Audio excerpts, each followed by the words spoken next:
김민하 기자 어서 오세요. 안녕하세요. 오늘 주제는 이번에는 나눔의 집인데요. 정의기억연대에 이어서 나눔의 집에서 또 유사한 논란이 이어지고 있어서 직원들이 내부 고발에 나섰다고 하는 얘기도 나오는데 좀 정리를 해보겠습니다. 어떤 내용이에요? 나눔의 집 직원 7명이 오늘 보도자료를 냈는데요. 이 대표적인 일본군 위안부 피해자 지원단체인 나눔의 집이 거액의 후원금을 부동산과 현금 자산으로 보유하고 있으면서 정작 피해자들을 위한 이런 돈들은 쓰지 않고 있다라는 거였습니다. 그래서 이 문제가 그대로 방치되면 그동안 국민들이 기부한 후원금은 대한불교 조계종의 노인 요양 사업에 쓰이게 될 것이다라는 이제 주장인데요. 이들은 앞서 지난 3월에도 국민신문고에 민원의 형태로 이 같은 문제 제기를 했었습니다. 그래서 여기 보면은 지난해 25억 원이 넘는 후원금이 들어왔는데 피해자들을 위해 쓰인 돈은 6,400만 원에 불과했고 나머지 돈은 이제 피해자들 사후에 노인 요양 사업에 들어갈 가능성이 이제 크다라는 얘기였습니다. 요양 사업이 무슨 말이에요? 오늘 한겨레가 2019년과 2018년 2월에 진행된 이 나눔의 집 이사회의 회의 내용 녹취록을 입수해서 보도를 했는데 여기 이걸 보면은 이제 무슨 내용인지 알 수가 있습니다. 여기 보면은 나눔의 집 이사들이 이 나눔의 집을 철거하고 호텔식 요양 시설을 지어서 80명 정도의 노인들을 수용을 하면 충분히 운영이 가능하다. 그리고 이윤 창출도 될 것이다. 이런 식의 이제 논의를 하는 그런 내용들이 나오거든요. 하하. 심지어 우리는 여기서는 후발주자이니까 이 호텔식으로 꼭 지어야 경쟁력을 갖출 수가 있다. 그리고 호텔식으로 지으려면 지금은 이제 좀 돈을 아껴야 된다. 이런 얘기들도 하는 모습이 이제 나오고 있습니다. 실제 나눔의 집은 올해 2월 달에 이 법인의 사업 종류를 무료 양로시설, 무료 전문 요양시설에서 노인 양로시설, 노인 요양시설로 변경하는 내용을 담은 정관 개정안을 이 지자체에 제출을 했는데요. 예. 이거는 입소 대상층을 넓혀서 사업을 확장하려는 의도이다라는 게 이 전문가들의 해석입니다. 나눔의 집 이사회에서 이런 논의를 했다. 그렇습니다. 나눔의 집이 근데 대한불교 조계종하고 관련이 있어요?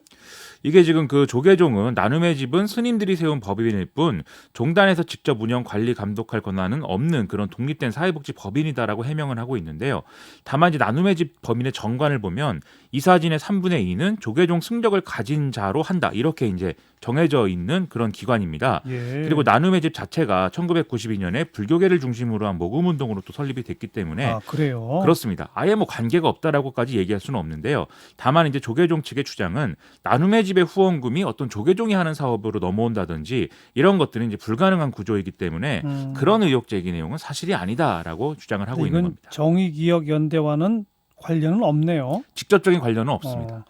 아무튼 이런 그 내부 직원들의 보도자료와 문제 제기에 대해서 이사진이나 또 시설 관리하는 분 측은 뭐라고 그래요?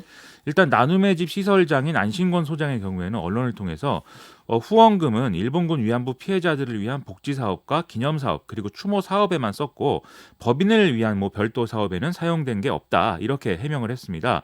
다만 역사관, 생활관 이런 것들을 증축할 때 이 돈을 쓰긴 했는데 이것도 위안부 피해자 할머니들을 위한 사업이 아니겠느냐 이렇게 이제 항변을 했고요.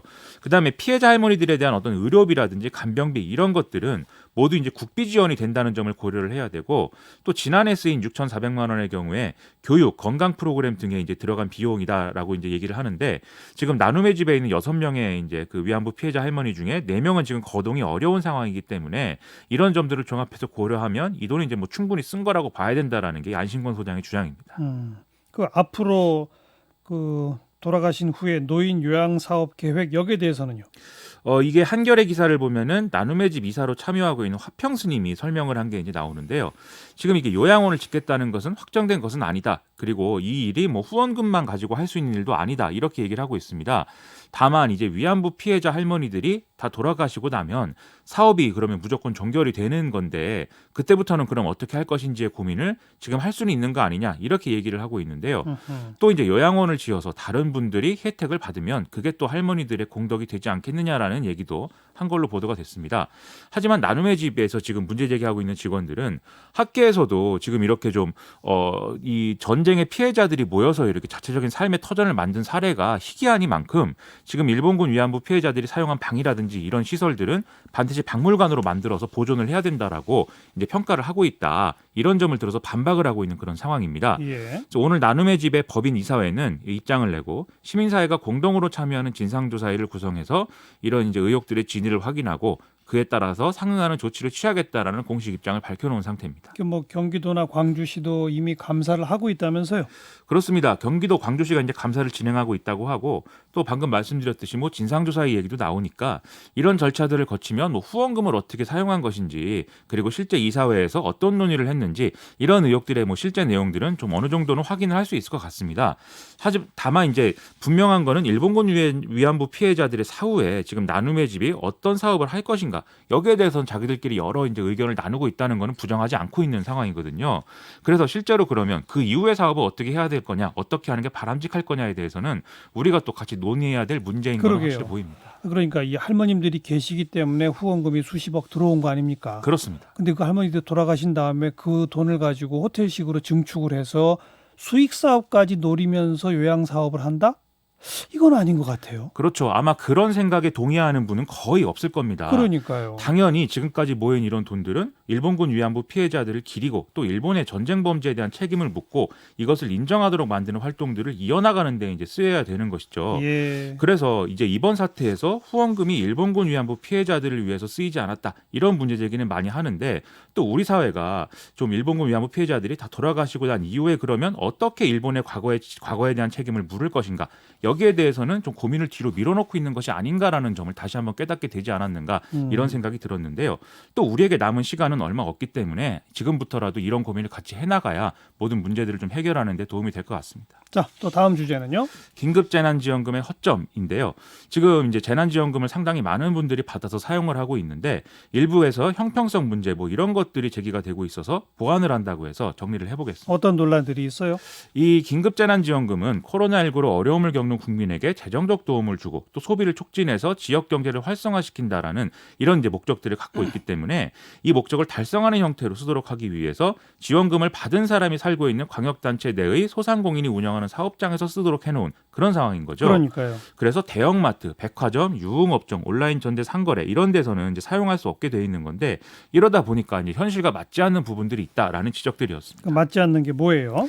예를 들면 이제 같은 브랜드에 이제 속한 그런 이제 상품을 파는 매장인데 백화점에 입점해 있는 경우에는 이제 사용할 수 없고 아니면 이제 사용할 수 있고 뭐 이런 좀 문제가 있다라는 지적도 있고요. 그다음에 뭐 이케아라든지 스타벅스 등의 이제 글로벌 대기업의 매장 같은 경우에는 뭐 소상공인이 운영한다고 볼 수가 없는데 여기서 사용 가능한 것도 형평성의 문제이다라는 지적이 있습니다. 그리고 이제 대부분의 이제 카페 이런 이제 어떤 프랜차이즈 업체들이 가맹점이 소재한 이제 지자체 주민의 재난지원금 지출만 허용하는 건데 스타벅스의 경우에는 다 직영이기 때문에 법인 소재지인 서울에서만 또 지출이 가능해서 이것도 뭐 형평성에 맞지 않다 이런 지적도 있거든요. 예. 그래서 이에 대해서는 정부가 개별 사안마다 판단을 해서 내용을 이제 조정 가능한지에 대해서 고려하겠다는 입장을 얘기를 하고 있습니다. 그리고 또 일부 보도에 의하면은 이 주소가 바뀌어가지고 뭐 사용이 어렵다 이런 얘기도 있더라고요. 지금 3월 29일 기준 주소지에 따라서 이 재난지원금을 쓸 수 있는 광역단체가 정해지게 돼 있거든요. 예. 그런데 이 일자가 지나고 난 이후에 이사를 한 사람은 사실상 그러면 재난지원금 못 쓰는 거 아니냐 이런 항변이 나온다는 겁니다. 옛날 살던 동네까지 가야 되는 거 아니냐? 그렇죠. 예를 들어 서울 사는 사람이 제주도로 이사했으면 그거 못 쓰는 거 아니냐. 이런 서울 와서 얘기거든요. 써야죠. 그렇죠. 이 재난지원금 쓰려고 비행기를 탈 수는 없으니까요. 그러니까요. 그래서 이 부분은 이사를 했더라도 1회에 한해서 거주지 변경을 좀 받아주는 방안을 지금 검토 중이고 카드사 등하고 논의를 한다고 하는데 예. 여기다가 더해서 또 위장 전입을 하면 돈을 더 받을 수 있는 방법도 있다라는 얘기도 나오고 있어서 상당히 논란입니다. 그건 또 무슨 말이에요? 현재 가족이라도 다른 지역에 주소를 두고 혼자 사는 건강보험 가입자는 별도 가구로 분류를 해서 따로 지원금을 이제 지급하게 돼 있는 건데 그런데 타 시도에서 출퇴근하기 위해서 주소를 그냥 옮겨놓은 이런 공기업 직원의 경우들이 있어서 예. 그런 경우에 혜택을 더 받는 사례가 있다는 겁니다. 예를 들어서 부부로 구성된 2인 가구라면은 재난지원금은 60만 원을 받는 게 원칙인데 주소가 이런 방식으로 다르게 되어 있는 경우에는 각각 40만 원, 도합 이제 80만 원을 받게 된다는 것이죠. 하하. 그리고 이제 이와 별개로 또 세대주만 신청하게 돼 있어서 세대원들이 불리한 경우도 있다. 예. 이런 것도 있다고 하니까 좀 이런 부분에서는 보완이 필요하다라는 얘기 나오고 있습니다. 갑자기 안 하던 걸 처음 하다 보니 여기저기 뭐 참 구석진 데가 있군요. 그렇습니다. 그래서 이제 고쳐 나가면서 이거를 우리가 해야 되는데 좀 더 주목할 만한 이 주장이 나오는 것 중에는 정말 어떤 신청할 방법이나 받을 수단이 없는 사람들도 빠짐없이 이 지원금을 받을 수 있도록 해야 된다. 라는 지적입니다. 누구요? 누구? 그래서 이런 지적들을 보면은 예를 들면 노숙인들의 경우에 어떤 지금 신청도 할 수 없고 받을 수단도 마땅치 않고 또 자기가 거주지가 어딘지도 불분명하고 이런 문제들이 있지 않습니까? 노숙인. 그렇습니다. 이런 경우에는 지자체나 이제 관공서에서 더 적극적으로 찾아가는 신청 이런 것들을 받을 수 있도록 길에서 그냥 뭐 받는다든지 노숙인 이용 어떤 예. 시설에서 받는다든지 이런 게 필요하다라는 지적도 나오고 있습니다. 이번 일을 경험 삼아서 앞으로는 꼼꼼한 제도 설계가 좀 있어야 되겠네요. 그래야 되겠습니다. 김민아 기자 수고하셨어요. 고맙습니다.